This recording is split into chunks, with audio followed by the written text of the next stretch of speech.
It is Game 7 tonight in Sunrise. It is part of the prop perspective to start off this new week on a Monday. And the jack of all trades is here for it all. From FanDuel, Tom Vecchio joins us on this Monday, as he often does, to start off a new week. We've got some hockey talk. We've got some Major League Baseball breakdowns and plays for the Daily Diamond Dash on this Monday as well. That is why, Tom Vecchio, you are the jack of all trades, and we appreciate the time.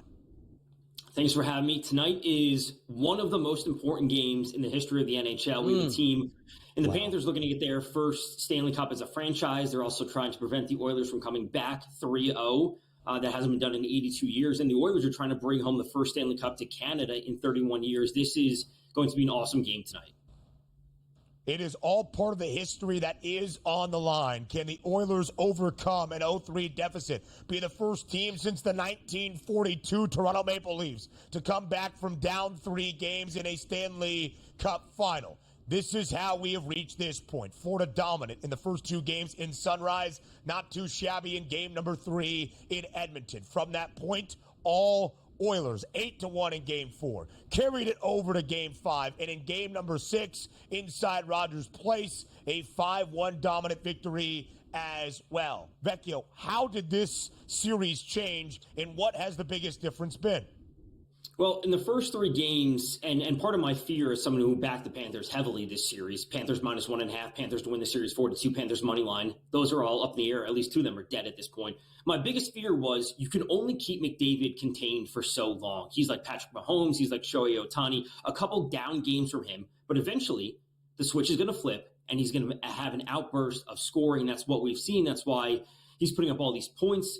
And, Sasha Barkov, the top-line center for the Panthers, he got hit up high in that game, left early.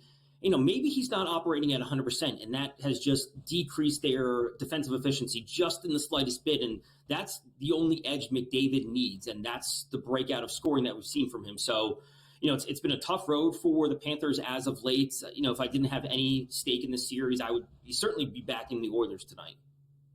If we are taking a look at that game tonight down in Sunrise, we look at the game opened up as a Florida favorite at a -120 price, which wasn't a lot. Now we have basically a de facto pick'em between these 2 teams and a total of 5.5. If we're obviously looking at a side, we know that you have Florida and you've backed them here. If we are looking at a total, which quite frankly has been high scoring the past couple games, it's a game 7. Things are always a little bit more constricted at that point. But do we expect scoring that we've seen over the past couple games here tonight, Tom? I think we ultimately might fall in the middle. And, I just spoke on a podcast with Jim Sonis about this. If you can find a 6 out there at -160, -170, I think that's fine because we're not going to see 7, 8 total goals, but I also don't think we're going to see 1 or 2. So a game being 3-2 and then maybe an empty netter pushing it to 4-2 final, that's where I could realistically see this going. So finding a 6 number under 6 and -170, I think that could be okay tonight. All 3 Edmonton wins, the total has gone over. Since game number 3, we have seen 4 consecutive overs. In games 1 and 2, unders. It's when Florida was most dominant, and it's when Sergei Bobrovsky was playing his best hockey between the pipes. But as of late, it's been the goaltender advantage for the Oilers and Stuart Skinner. How do you match up the 2 goalies in this decisive Game 7 with a cup on the line tonight?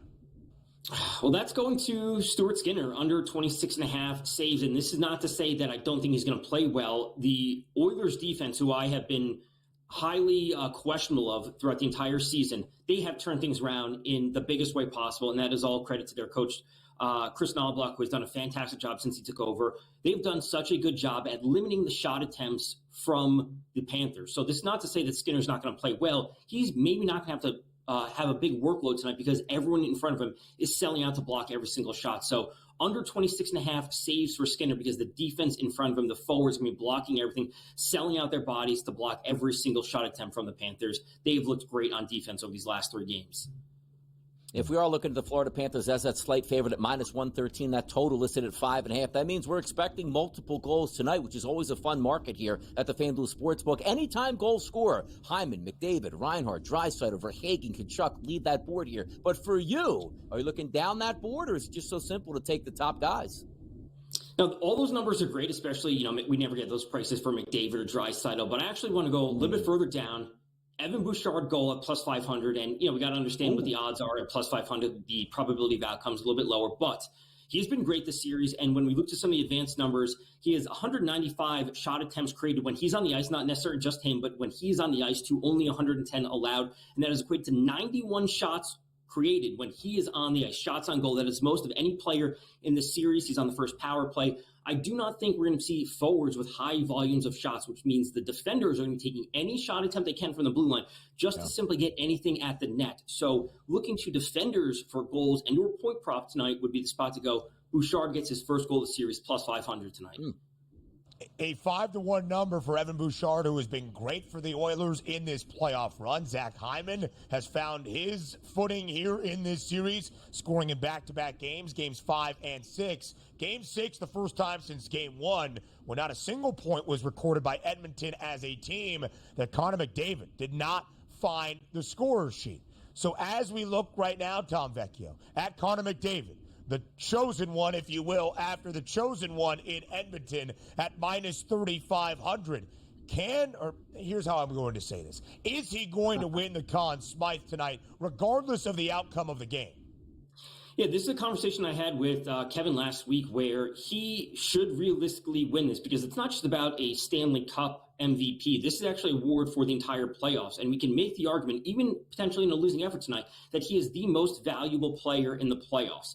The only outcome would be Sergei Bobrovsky's shutout tonight if any other player would win. Yeah. But I do not think that's going to happen. So I think pushing forward a conversation about a player in a losing effort still being the quote-unquote MVP is something that the sports world and the sports betting world needs to have. He can be the most valuable even in a losing effort because they wouldn't be here without him. That's interesting. Look, I'm excited, man. Game 7, we talked with Joe a little bit earlier today, hoping to get that overtime feel for it, so it should be fun to watch it wrap up. But before that, Tom, let's get to some Major League Baseball. Let's have some fun here. 8-10 tonight in the Windy City tonight. That is going to be the Dodgers and the White Sox. Battle two lefties here, Paxton versus Crochet. Overnight lines at the FanDuel Sportsbook here in New Jersey, 146 price here on the Dodgers. That's dropped to minus 136 as a favorite, and a total of 8 across the board. Paxton, as we know, high XFIP numbers. I've liked what I saw at Crochet this year. Is there a chance for an upset, or is it just the Dodgers? Come on now. Bad team in the White Sox.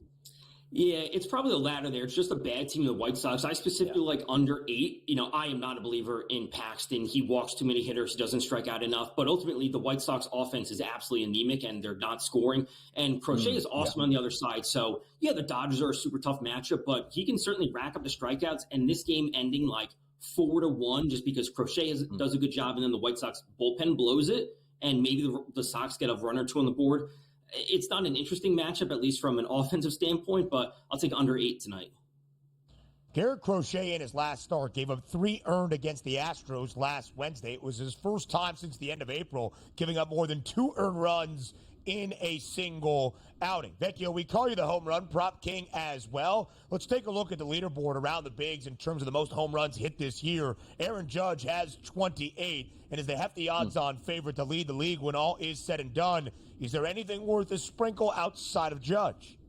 As of now, no, but if Ohtani gets to 10-1, that's where I'll be willing to buy in just because of what he does. Mookie would come back healthy at that point, a little more security in the lineup. He'd move to second, just insulating him where Freeman would be behind him, Will Smith, Teoscar Hernandez. So if Ohtani gets to 10-1, that's where I'm jumping in.